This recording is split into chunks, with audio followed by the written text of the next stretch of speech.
Chapter 1 विछाया में फुसफुसाहटा वह प्यार जिसने मौत को परिभाषित किया है, लव दैट डिफाइड डेथ। कहानी एक जोड़े राज और मेघा के बारे में है। मेघा ने राज के करीबी दोस्तों गोविंद, विराट, नितिन और पायल को घर पर आमंत्रित करके अपनी शादी की सालगिरह पर अपने पति को आश्चर्यचकित करने का फैसला किया।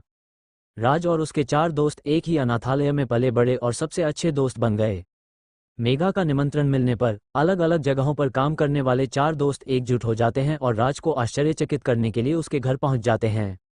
विराट को फोटोग्राफी का शौक है। वह अपने दोस्तों को देखकर राज की प्रतिक्रिया की तस्वीरें लेता है, लेकिन बाद में उसका कैमरा काम नहीं करता है।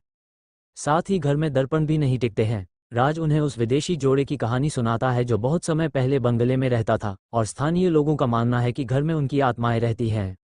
राज बाद में अपने दोस्तों से कहता है कि अगर मेघा अजीब व्यवहार करती है तो उसे चिंता न करें, क्योंकि वह अपने गर्भपात के कारण मानसिक रूप से परेशान है। धीरे धीरे दोस्तों को घर में अजीब गतिविधियों का अनुभव होने लगता है।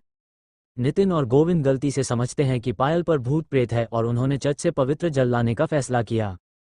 इसी बीच पायल हॉल को सजाती है और दीवार को सजाते समय स्टूल से फिसल जाती है। नुकीले सामान वाली एक अलमारी उसके ऊपर गिरने ही वाली है, लेकिन उसे बलपूर्वक रोक लिया जाता है। पायल पीछे मुड़ती है और देखती है कि मेघा ने अपनी शक्तियों से अलमारी और चाकुओं को वापस पकड़ लिया है। पायल डर जाती है और बाहर भाग जाती है। गोविंद और नितिन आते हैं और उस पर पवित्र जल छिड़कते हैं।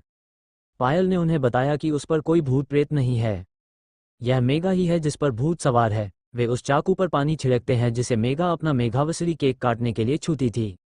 चाकू छूते ही मेघा को झटका लगता है, जिससे गोविंद, नितिन और पायल को पता चलता है कि वह वास्तव में भूत प्रेत में है। तारांकन मेघा ने तीनों को इस बारे में राज से बात न करने की चेतावनी दी और अगले दिन चली गई। तीनों विराट को मेघा के बारे में बताते हैं, लेकिन वह उन पर विश्वास नहीं करता है। बाद में जब वो मरम्मत की दुकान से अपना कैमरा वापस लेता है तो वह देखता है कि मेघा किसी भी तस्वीर में कैद नहीं है जहां वो मौजूद थी। इसके बाद वह मेघा की कुछ तस्वीरें क्लिक करके इसकी पुष्टि करते हैं। विराट राज को मेघा के बारे में सूचित करने की कोशिश करता है, लेकिन वह किसी तरह उसे उसके दोस्तों से दूर करने में सफल हो जाती है। जब दोस्त वहां से जाना चाहते थे तो उसने उनसे ऐसा न करने को कहा, ये जानते हुए कि वे उसका पीछा करने के लिए किसी को ले आएंगे। बाद में जब गोविंद घर छोड़ने की कोशिश करता है तो मेघा उसे पीटती है और धमकी देती है।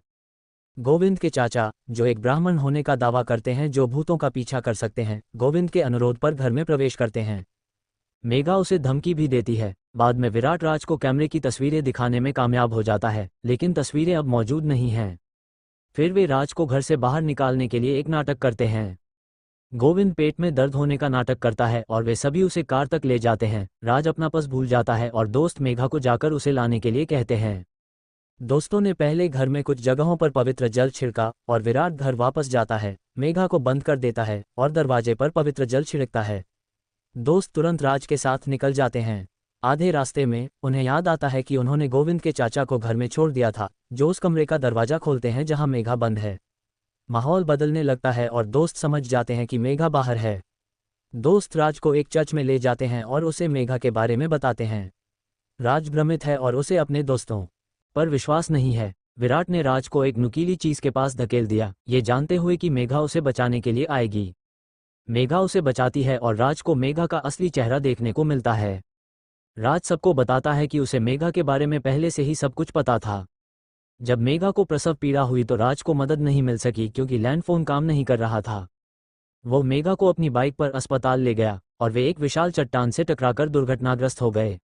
राज जमीन पर गिर गया, लेकिन मेघा चट्टान से नीचे नदी में गिर गई। राज ने मेघा की मदद करने की कोशिश की, लेकिन वह बेहोश हो गया। अस्पताल में जब उसकी आंख खुली तो उसने मेघा को देखा और खुश हुआ कि वह सुरक्षित है। लेकिन कुछ ही दिनों में जब उसने दर्पण में मेघा की छवि नहीं देखी तो उसे समझ आ गया कि मेघा की मृत्यु हो गई है और उसकी आत्मा उसके साथ है। हालांकि लेकिन उसके साथ रहना पसंद किया। साथ ही उन्होंने इस रहस्य को छुपाने के लिए अपने दोस्तों और अन्य लोगों से भी परहेज किया।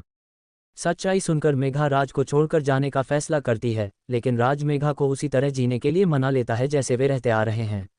1 साल बाद दोस्त फिर मिलते हैं। इस बार इसमें गोविंद की पत्नी भी शामिल होती है। गोविंद की पत्नी कार से बाहर निकलने से डर रही हैं। फिर मेघा जाती है और उसे देखभाल के साथ घर में ले आती है। सभी एक दूसरे के साथ अच्छे से मिलते हैं और तस्वीरें भी खींचते हैं। फिर मेघा की आवाज़ आती है कि वह जानती है कि वह कभी तस्वीर में नहीं दिखेगी, लेकिन तस्वीर उसके दिल के करीब रहेगी।